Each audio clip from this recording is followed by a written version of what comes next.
ஒரு ரூபா பணம் சம்பாதிக்கிறதும் அவ்வளோ கஷ்டங்க. ஆனா, அந்த ரூ. 1 தானே அப்படின்னு சொல்லி சில இடத்துல நம்ம தேவையில்லாம விட்டுட்டுருக்கோம். அனாவசியமா நமக்கு தெரிஞ்சே விடுறோம். அந்த விஷயத்தெல்லாம் நம்ம தடுத்து நிறுத்தினாலே, நம்மளால ஓரளவுக்கு பணத்த சம்பாதிக்க முடியும். நெறைய பேர் சம்பளத்தில இருந்துக்கிட்டே பணக்காரன் ஆகணும் அப்படின்னு நெனைக்கிறது ரொம்ப பெரிய தப்பு. நம்ம அதில சம்பாரிக்கிறதுலேருந்து சேவ் பண்ணி, இல்ல அதில ஏதாவது ஒரு முதலீடு பண்ணி, அந்த பணத்த நம்ம சம்பாரிக்கிறத விட, நமக்காக அந்த பணம் வேலை செய்ற மாரி பார்க்கணும். நீங்க நல்லா தெரிஞ்சு ஃபினான்ஷியல் நாலேட்ஜ் இருக்கும்போது தான் நம்ம அந்த பணத்த எப்படி முறையா கையாள்றது அப்படிங்கிறதே நமக்கு தெரியும். சும்மா எல்லாரும் தான் சம்பாதிக்கிறாங்க. ஆனா எல்லாராலயும் பணக்காரன் ஆக முடியுதா? கிடையாது. அது நாலேட்ஜ் பர்சனா அத சேவ் பண்ணுறவங்களாலையும், இன்வெஸ்ட் பண்ணுறவங்களால மட்டும் தான் பணக்காரன் ஆக முடியுது. அந்த மாதிரி சில விஷயங்கள்ல நம்ம செய்கிற தவறை இந்த வீடியோவில் பார்ப்போம். வீடியோவை ஸ்கிப் பண்ணாமல் பாருங்கள். அப்புறம் நம்ம சேனலை நீங்கள் இன்னும் சப்ஸ்கிரைப் பண்ணாமல் பார்த்துட்ருக்கீங்கன்னா சப்ஸ்கிரைப் பண்ணிக்கோங்க. பக்கத்தில் இருக்க பெல் ஐக்கானை கிளிக் பண்ணிக்கோங்க. நம்ம இதே மாதிரி நிறைய ஃபினான்ஷியலாக ரிலேட்டடான வீடியோஸ் நம்ம அப்லோட் பண்ணிகிட்ருக்கோம். நம்ம பணத்தை சம்பாதிக்கிறோம். ஆனால் சில இடத்துல ரூ. 1 தானே, ரூ. 10 தானேன்னு விட்டுட்ருக்கோம். அது எந்த மாதிரி இடம்னு பார்க்கலாமா? ஃபஸ்ட்டு மெயினான விஷயம் பேங்க்கில் எல்லாருக்குமே அக்கௌண்ட் இருக்குது. அவங்களுக்கு டெபிட் கார்டுன்னு ஒன்று இருக்குது. சில பேர் என்ன பண்ணுவாங்க, அவசரத்துக்கு நம்ம அதர் பேங்க் ஏடிஎம்லேருந்து காசு எடுக்கும் போது 1 டைமோ ஆர் 2 டைம்ஸ்க்கு மேலே நம்ம எடுக்கும் போது நமக்கு அதில் சர்வீஸ் சார்ஜ் போடுவாங்க. 40 ருபீஸ், 30 ருபீஸ், இன்னும் ப்ரைவேட் பேங்க்லாம் பார்த்திங்கன்னா இன்னும் ஜாஸ்தியாக கூட நமக்கு சர்வீஸ் சார்ஜ் போடுவாங்க. அதுக்கு பதிலாக நம்மளோட பேங்க்குக்கு எந்த ஏடிஎம் கார்டு இருக்குதோ அங்கே போய் நம்ம என்ன பண்ணலாம், அந்த அமௌண்ட்டை எடுத்துக்கிட்டிங்கன்னா நமக்கு அந்த ஒரு சார்ஜஸ் இருக்காது. நம்ம ஒரு சின்ன சின்ன விஷயங்களுக்கு நம்ம யூஸ் பண்ணாமல் நம்ம இந்த மாதிரி விடுறதுனால தான், அலட்சியமாக இருக்கிறதுனால தான் நமக்கு ஒரு 40 ரூபாங்கிறது கூட ஒரு சாதாரண விஷயமா போயிட்டுருக்கு. ஆனால் அது அவங்களுக்கு பெனிஃபிட் தான். ஒரு ஆள் 40 ரூபானா ஒரு 10 பேருக்கு எவ்வளோதான் ஆகுதுன்னு பாருங்கள். அடுத்தது பார்த்திங்கன்னா கிரெடிட் கார்டு எல்லாருமே வச்சுருக்காங்க. நிறைய பேர் அதை எப்படி யூஸ் பண்ணுறதுனே தெரியாமல் யூஸ் பண்ணிகிட்ருக்காங்க. அந்த கிரெடிட் கார்டு மூலயமா எவ்வளோ பேர் எவ்வளோ பணத்தை இழந்துட்டுருக்காங்கன்னு தெரியுமா? அதில் அதிகப்படியான இன்ட்ரெஸ்ட் இருக்குது. ஒரு நாளைக்கு கூட இன்ட்ரெஸ்ட்டு போட்டுட்ருக்காங்க. அதெல்லாம் நீங்கள் முறையாக அதை கற்றுக்கிட்டு எப்படி யூஸ் பண்ணால் நல்லது அப்படின்னு நீங்கள் தெரிஞ்சுக்கிட்டு பண்ணிங்கன்னா உங்களுக்கு ரொம்பவே கிரெடிட் கார்டு யூஸ்ஃபுல்லாக இருக்கும். ஆனால் அது நம்ம கையிலேயே எனி டைம் காசு இருக்கிற மாதிரி தான். நம்ம எப்போ வேணாலும் அதை யூஸ் பண்ணிக்கலாம். ஆனாலும் அது நமக்கு ஒரு கடன் தான். அது பர்டிகுலராக எந்த டைம்குள்ளே நம்ம அது கடன் அடைக்கணுமோ அந்த டைம்குள்ளே அடைச்சிட்டிங்கன்னா நீங்கள் ப்ரில்லியண்ட்டாக யூஸ் பண்ணுறீங்கன்னு தான் அர்த்தம். சில பேர் அது எப்படி யூஸ் பண்ணுறதுனே தெரியாமல் நிறையா தப்பான முடிவுகள்லாம் போகிறாங்க. அவங்க குடும்பம் தான் கஷ்டமாகுது. நிறைய பணத்தை இழந்துடுறாங்க.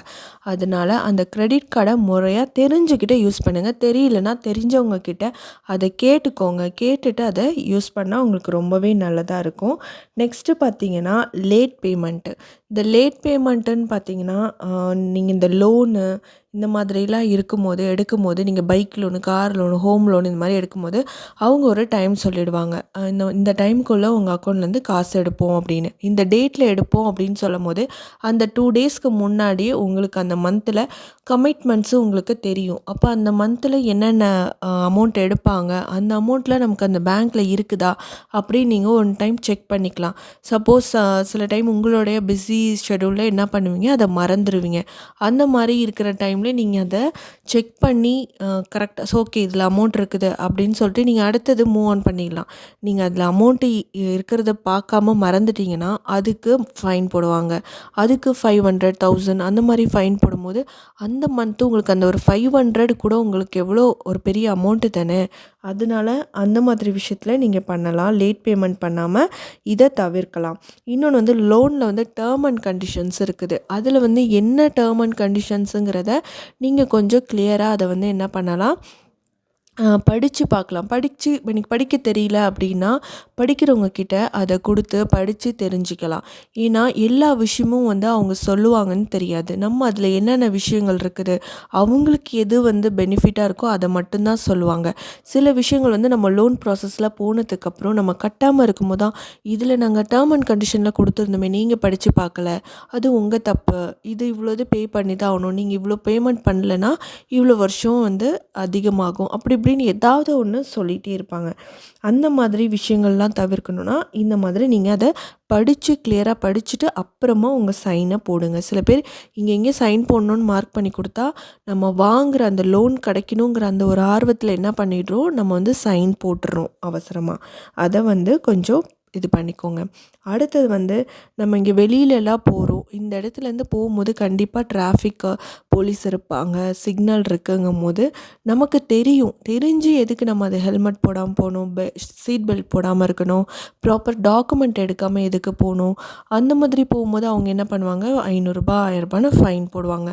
அது வேஸ்ட்டு, தண்ட செலவு தானே. இப்போ ஒரு ட்ரக்கு ஓட்டுறாருன்னு வச்சுக்கோங்க, அவர் வந்து யூனிஃபார்ம் போடணுங்கிறது அவருடைய ரூல்ஸு. அப்போ அந்த யூனிஃபார்ம் போடலைன்னா அப்போ அவங்க கேட்க தான் செய்வாங்க. அது அவங்களோட டியூட்டி. அப்போது நம்மளோட தப்பு என்னது, போடாமல் போகிறது, ஹெல்மெட் போடாமல் போகிறது. நம்ம ஹெல்மெட் போடலைன்னா நம்மளோட உயிருக்கு தான் அது என்னது, பாதிப்பு. அது அவங்களுக்கு ஒன்றும் பிரச்சனை கிடையாது. அப்படி ஃபைன் போட்டாலாவது நீங்கள் அதை பண்ணுவீங்க அப்படிங்கிற அந்த டியூட்டி தான் அவங்க பண்ணுறாங்க. ஸோ நீங்கள் ப்ராப்பராக நம்ம மேலே இந்த தப்பு இல்லாத மாதிரி இருந்தீங்கன்னா, நமக்கு அந்த ஒரு 500 1000 கூட என்ன ஆகும், சேவ் ஆகும். டேக்ஸு சார்ஜஸ்லாம் வந்து கரெக்டாக தான் போடுறாங்களா? நம்ம வந்து பில்லை வந்து யாருமே வந்து வெரிஃபை பண்ணுறதே கிடையாது. கரெக்டாக வந்து நம்ம ஒரு ஹோட்டலுக்கு போனால் கூட என்னென்ன சாப்பிட்ருக்கோம், அதுக்கு தான் பில் கொடுத்தாங்களா? அதுக்கு எவ்வளோ டேக்ஸ் போட்டிருக்காங்க? இதெல்லாம் வந்து ப்ராப்பராக பார்க்கணும். இப்போ கார் வாங்குறீங்க. கார் வாங்கும்போதே என்ன பண்ணுவாங்க, அதில் சில சார்ஜஸ்லாம் போடுவாங்க. சில ப்ராசஸிங் ஃபீஸு, சர்வீஸ் சார்ஜ் அப்படின்னு நிறைய போடுவாங்க. அதில் டெலிவரி சார்ஜுன்னு கூட ஒன்று இருக்கும்.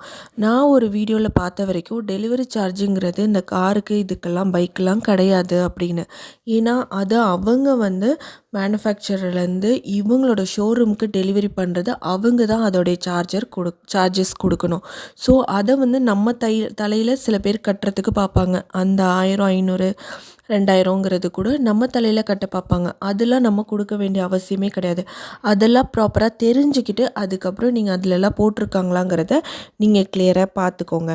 அடுத்தது நம்ம வந்து ரெகுலராக என்ன எக்ஸ்பென்ஸ் பண்ணுவோம், ஒரு இடத்துக்கு போவோம், காஃபி குடிப்போம், இல்லை ஒரு இடத்துல வந்து ஸ்நாக்ஸ் சாப்பிடுவோம். இந்த மாதிரி எக்ஸ்ட்ரா இப்போ நான் என்ன பண்ணிகிட்ருக்கேன்னு பார்த்தீங்கன்னா, நான் ஒரு இடத்துக்கு போகும்போது இந்த இடத்துல வந்து நம்ம வந்து ஸ்நாக்ஸ் சாப்பிட்ணும், வெளியில் போயிட்டோன்னா ஏதாவது சாப்பிட்ணுங்கிறது நம்ம மைண்ட் செட்டு. அதுக்காகவே வந்து நமக்கு பசிக்கலை, நமக்கு டெம்ப்ட் ஆகலைன்னா கூட ஏதாவது சாப்பிட்ணும் அப்படின்னு சொல்லிட்டு நம்ம என்ன பண்ணிடுறோம், சாப்பிட்றோம். அது டெய்லி ரொட்டீன் ஆகும்போது என்ன ஆகிடுது, அது நமக்கு தேவையில்லாத ஒரு எக்ஸ்பென்ஸ் ஆகுது. ஒரு நாளைக்கு நீங்கள் பானிபூரி ஒரு ₹30 சாப்பிட்றீங்கன்னா ஒரு மாதத்துக்கு எவ்வளோதாகுதுன்னு நீங்களே யோசிச்சு பாருங்கள். அது மாதிரி தான். அடுத்தது க்ராசரி லிஸ்ட்டில் வந்து நம்ம ஒரு லிஸ்ட்டு எழுதிட்டு போவோம். அங்கே போனோன்னா அவங்க நம்மளை வந்து எமோஷ்னலாக என்ன பண்ணுவாங்க, இது 1 வாங்கினா 1 ஃப்ரீ, 2 வாங்கினா 2 ஃப்ரீ அப்படின்னு. சில ட்ரெஸ் ஷாப்லலாம் என்ன பண்ணுவாங்கன்னா, நீங்கள் இவ்வளோ ரூபாய்க்கு பர்ச்சேஸ் பண்ணிங்கன்னா இந்த பேகு ஃப்ரீ, இந்த வந்து டாய் ஃப்ரீ அப்படிங்கும்போது அந்த டாய்க்காகவே நம்ம என்ன பண்ணுவோம், இன்னும் கொஞ்சம் பர்ச்சேஸ் பண்ணலாம் அப்படின்னு பண்ணுவோம். இன்னொன்று வந்து 2 பேர் போயிருப்பாங்க. அவங்க வந்து பர்ச்சேஸ் பண்ணுற ஐடியாவில் இருக்க மாட்டாங்க. அவங்களும் நீனும் பர்ச்சேஸ் பண்ணனா 2 பேரும் சேர்ந்து நம்ம பில் போட்டுக்கலாம், அப்போ நமக்கு அந்த பில் வந்துடும் அப்படின்னு தேவையில்லாமல் அந்த ஒரு ஃப்ரீ ப்ராடக்ட்டுக்காக நம்ம வந்து காசை இழந்துட்டுருக்கோம். இன்னொன்று வந்து சில பேர் என்ன சொல்கிறாங்க, நீங்கள் இவ்வளோ ரூபா பாதி, அதாவது ஒரு பைக்கு வந்து ₹1,00,000 பைக்கை வந்து நீங்கள் ₹50,000 கொடுத்து எடுத்துகிட்டு போகலாம் அப்படின்னு சொல்கிறாங்க.